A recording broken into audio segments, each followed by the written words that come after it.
It's a somber Thursday evening as you find yourself inside of an old Masonic-like building. You explore the beautiful architecture and make your way up a long staircase towards the lodge rooms. This is not a formal lodge, but an informal one. And in so, you find yourself to a Tyler stands at the door with a sword as a ceremonial process goes on behind the doors. You hear the echoing of words in Hebrew, Ata Malkuf Vichevura Vichedula Leolam. Amen, as you try to make out the meaning of these sounds, but sounds that are for many magicians familiar. You may find yourself in a different part of the world, exploring an ancient tradition as you find yourself moving through the catacombs in Egypt, as you are led by your guide to a private ceremonial working where you hear the whisperings of a more flowing robed candidate speaking in Tekpao Tashutene Tashankam Tanijir Tatuin Hened. These words are the repeated syllables from the most known ceremonial magic today, the lesser banishing ritual of the pentagram. Now, if you're practitioner of magic, you may be exceptionally familiar with this process.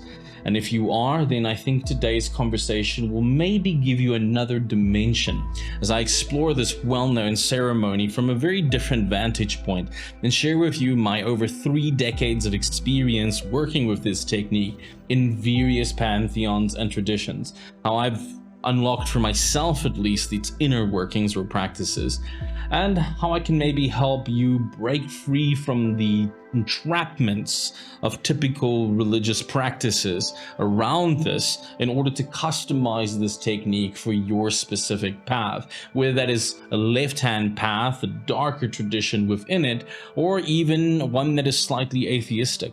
I'd like you to explore this journey with me. As I welcome you to today's episode, I am Adam Knox.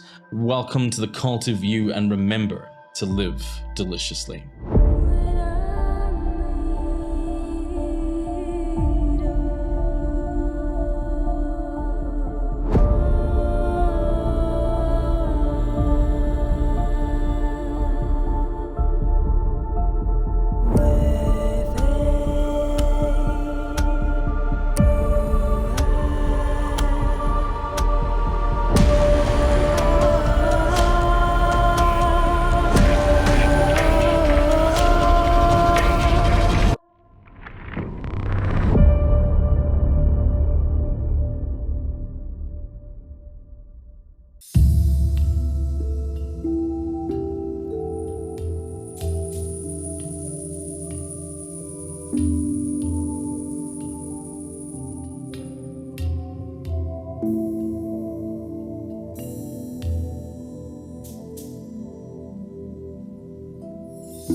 Okay, so before we begin detailing this expression or this ritual, which is hopefully the first in a series where I explore certain ceremonial rituals and other rituals in the practice of occultism and magic, to really understand their inner dynamics, I'd like to say that even though my initial training was quite formal in this practice, what I'm sharing with you today kind of deviates from that. This is my own findings, as I mentioned, from nearly 3 decades of practicing and exploring these systems.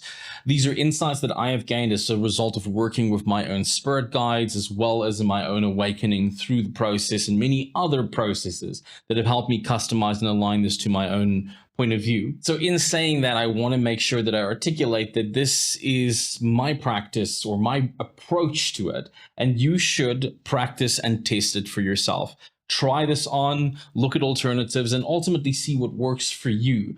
Do not take occult ideas or spiritual practice ideas as doctrine. There are many people that would like to gatekeep practices, telling you that this is the only way to do it, or that is how it's always been done.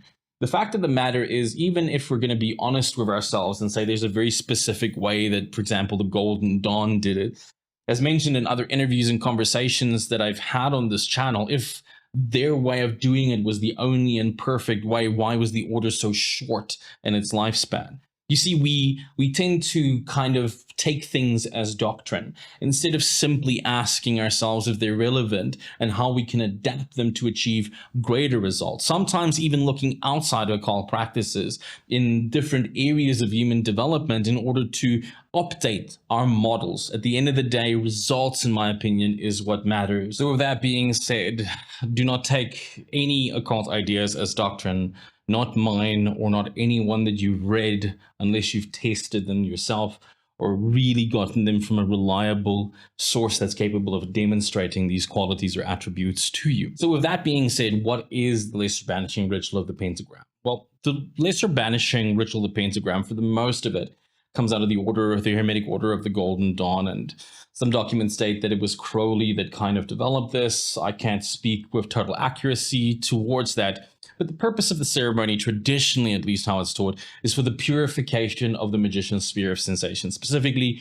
for the clearing of negative energies. Some texts, including the old classic Modern Magic by Michael Donald Craig, would point out that the lesser banishing ritual was to remove excessive negative energy, and the banishing ritual of the hexagram was to remove excess positive energy. The details of this is a little bit more nuanced than just that, but for the sake of our conversation, we can say that there are two specific purposes to the lesser banishing ritual of the pentagram. One is, as said, to purify negative energy, but I would like to use the term, a different term here. It is to transmute immature expressions within the magician and around their space. And I personally prefer the use of immature versus mature, as opposed to the negative versus positive mentality of, days gone by. My philosophy around this is that within us is all the light, dark aspects of nature itself.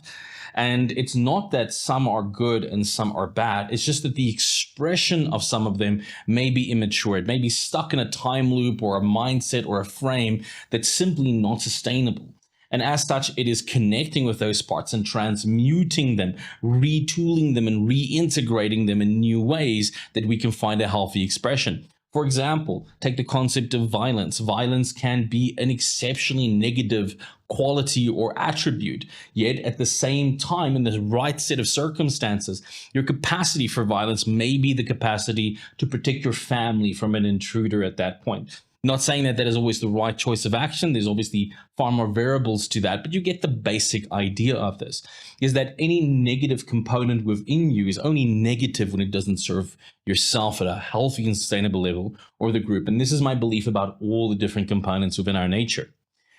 Now, some may challenge me on that and say that, there are evil spirits and there's all these other forces out there and there are evil people. And I do not disagree with the subject matter that there is evil or darkness in the world. I'm just saying that these are the effects and not causal energies, that there were several causes that made those people and those beings that way. And what we're seeing or we're perceiving is the effect. And this conversation is not about dealing with something at that level, but it is simply dealing with the components within yourself, that we look at the effects, aka the dark or negative expression, and we seek to find the root, the cause of it, so that if we create change at that level, it domino effects down and produces the change that we are after. So the lesser banishing ritual of the pentagram has several stages into it. Now, traditionally there's 4, but we could break them down into 3 parts, since the last part is really a repetition of the first one, simply in reverse in a certain way.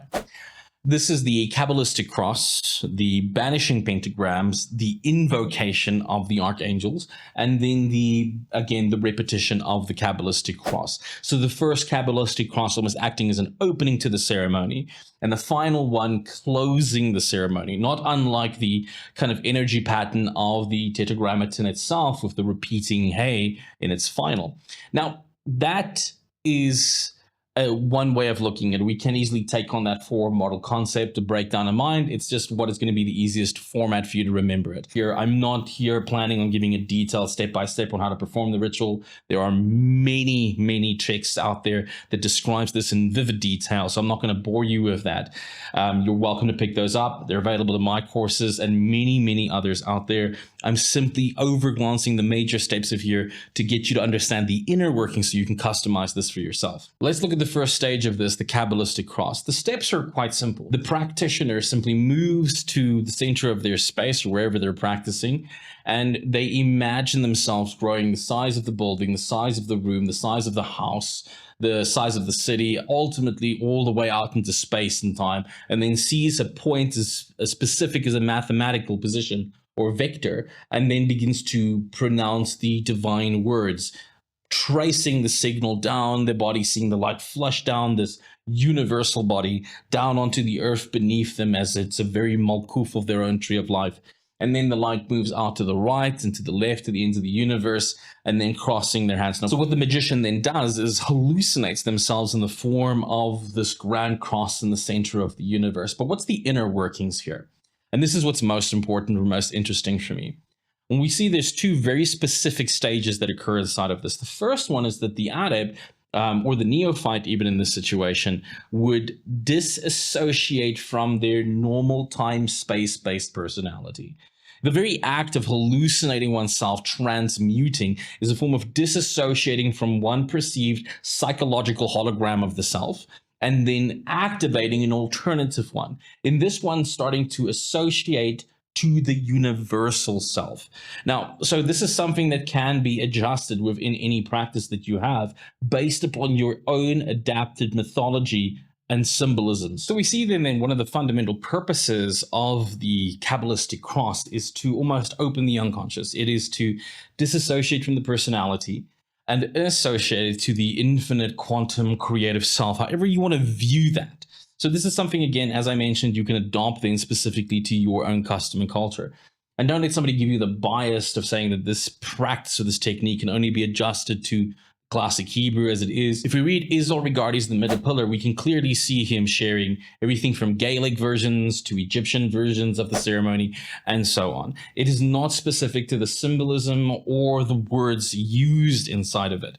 This is specific to the cosmology of the practitioner. Your own internal mythology is what you should be working with more than anything else. Now, once this component or this portion is completed, there's certain things that have happened in the magician. Firstly, if you're standing around and you're in a negative emotional space, you're worried about your bills, for example, at the end of the month, and you're trying to pump yourself with affirmations, I'm rich, I'm wealthy, it's BS, right? Belief systems. You are really trying to run a contradiction in yourself, and your brain is a lot smarter than that. Trying to convince yourself you're something when your evidence clearly points out to you not being that is a very specific effect, right? It's called a contradiction, and we lie to ourselves, and we're never going to get any kind of results. It's gaslighting yourself, and this is not what magic is. What magic instead does here is a very simple process. We disassociate, as I mentioned, from this limited perceived self, and we identify with the alternative self, as such opening ourselves emotionally to be able to receive or experience the energy without the normal judgments or friction that we would do. In fact, you do the exact same thing every time you go watch a movie with a superhero or somebody that you admire. You suspend yourself, almost your hallucination of self, and adopt the other one through the process of mirror neurons. As such, experiencing a greater sense of what's possible from that different vantage point. You're doing the exact same thing here. The next step is then the banishing pentagrams. Now, this introduces a very important part of the magician's cosmology, the four elements. Now, the four elements many get religious about. We talk about the spirits around them and all these others. And again, I'm not discounting those. It's just these are things more relevant for you when you are a more experienced practitioner. In the initial stages, what you're understanding is the magician is organizing their universe. There's a classic alchemical painting of the magician seeking nature, blindfolded when nature's walking right beside them. This is us. We have access to nature, if you will, the unconscious, but we are disorganized. Our model disconnects us from it.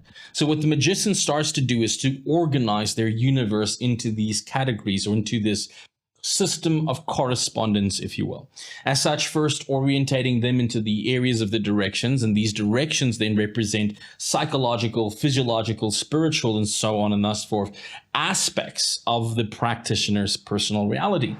Air, for example, representing all of the mental activities. So in a positive, that could be your genius, your capacity for communication. In its negative, it could be the feeling of being confused or mentally blocked struggling with memory. These are all attributes of its negative, whereas access to great photographic memory would be attributes of that same quality, and it's positive. The same holds true for all of the four elements. So what the practitioner does at this stage when they are tracing these banishing pentagrams, again, a cosmology in the magician that assumes that a symbol is purifying or banishing or clearing or whatever is required by the practitioner. Then they empower and charge this to burn away the negative entity behind that they've now visualized. Here's what's happening in a practice, and here's something that you can simply use to adopt to this.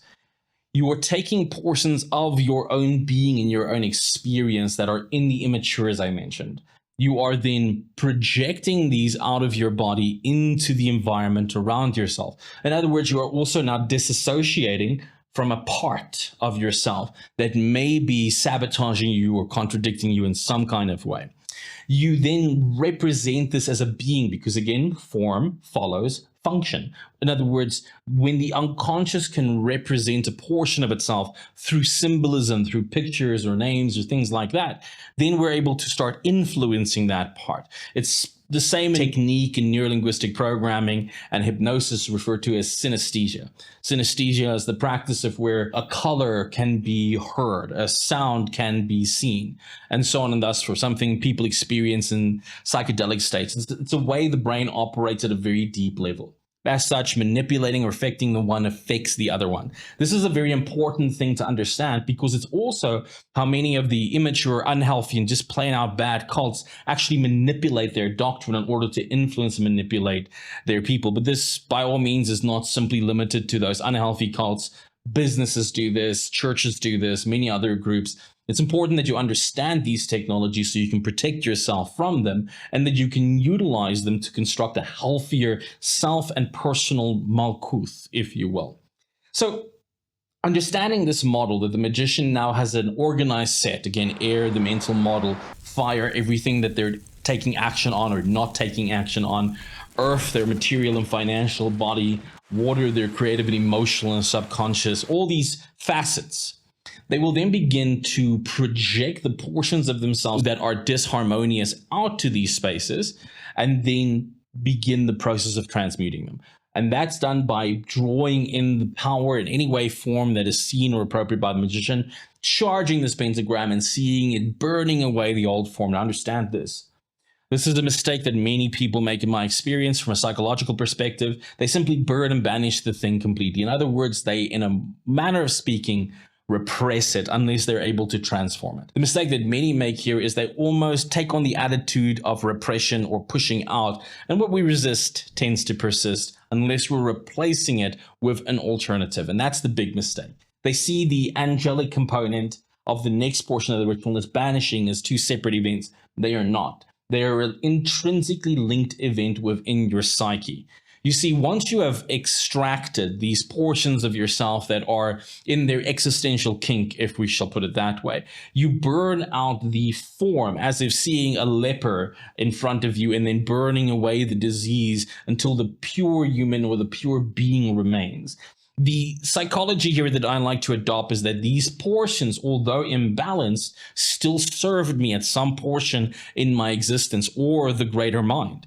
As such, I'm not trying to banish them at all. In fact, I am actually just banishing, quote unquote, the unhealthy expression of that until I've got the essence ready and pure, the type of alchemical process, if you will.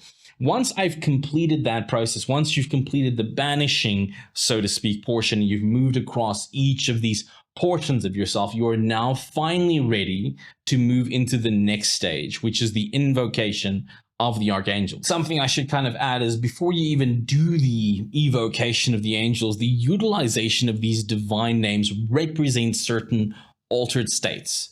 So it's by the evocation of those altered states that we also pace and lead or transmute this portion within our own psyche, purifying it, if you will. Once we've completed this purification stage, so to speak, we've gotten to the essence or the why that sits behind that part of our own psyche. Yes, Caroline would say the existential kink of it, if you will. Burn away its unhealthy form. Now we are finally ready to retool it. And this would be the portion where the magician or the practitioner represents archangels, archdemons, ancient gods, whatever would be the healthiest potential expression of that aspect within the psyche. Again, let's remember that psyche is the Greek word for the soul. It is us working, refactoring the soul, the psyche, purifying it, reintegrating it, that brings us to the place that we seek as magicians. So in this stage, what I like to do is keeping the hallucination of the four parts that I've now purified outside of my circle, so to speak. I now see the archangels, the archbeings. I have my own cosmology that I utilize, entering there. And as I do this, I see the almost like a silhouette form that represents the qualities and the attributes I long for the most. And then that light spark that I burn pure, animating that. So I'm essentially telling my psyche, see what you've done here, that's great, but it's no longer working for us. I want you to do this instead. It's a very advanced form of the classic NLP whoosh pattern. And if you're not familiar with that, a quick Google search will pretty much help you get that. But you're essentially saying to the psyche, see this, do this instead. And you're just doing it in a way that's a little bit more organized and a little bit more structured for your own personal development and transformation. Once this process is underway, we're basically retooling these portions of ourselves to find healthier expressions within the psyche. And then that leaves us to pretty much the final step of it, which is the integration phase. Now, when I said in the beginning, there's that 4-3 phases depending on how you look at it. And that's because we can close off with the Cabalistic cross the same way as we open up with the Cabalistic cross. It's because there is the portion in between that which I define as the reassociation. This is usually marked by the statements for about me flames the pentagrams and within me shines the sixth-rayed star. This sixth-rayed star almost being symbolic of the integration of the planets. But specifically in this stage, the practitioner sees these forms that have now been transmuted outside through disassociation and now draws them in through the pentagrams or symbols or ankhs or whatever you choose to use, candy canes, it doesn't matter. It matters on your symbolism more than anything else, into the heart, which again is a symbol that represents the true self. And in so doing, reassociates to these parts. So that's really what's happened. The practitioner disassociated from their limited personality that didn't have control, associated to a portion of themselves that has control, represented portions of themselves that were disharmonious or causing sabotage or problems in their lives, disassociated and quite literally projected them out onto the holographic plate of their own unconscious that they use their temple space as a representation for. Repatterned or refactored those components into healthy expressions by representing into higher idealized formats, and then reassociated to that pattern. And that's really the summary of the ritual from a technical perspective, so to speak. In so doing, you have taken portions of yourself, refactored them, and re-identified with them in the places. This is, in fact, one of the most foundational techniques for a lot of different magical practices. There's methods in shamanism where the practitioner will draw the energy out of their body, hold their hands up in the peripheral, see that energy change as a color, and then redraw it back in. A spirit extracted or exercised, projected and then manipulated in the other world, whether through candles or rituals or puppets, and then the effect represents the change. It's a technique that I oftentimes refer to as the art of magic. Alter, represent, and transmute. We enter an altered state of consciousness or association. We represent the components of the unconscious that we're working with, and then we transmute them. Now, that's the core idea of the ceremony. I hope this is giving you some food for thought and something that you can explore. If you'd like to see me cover and explore more of the inner dynamics of different other rituals or practices, please give me a comment and give me some feedback. I'd love to hear from you and know if this is something you're actually interested in. Otherwise, I'd also love to hear if there's other things that you've done. And I'd also love to hear some of your own experiences with your own practices and your adaptations of this classic ceremony to your own specific path. Till our next session, I'm Adam Knox, and remember to live deliciously.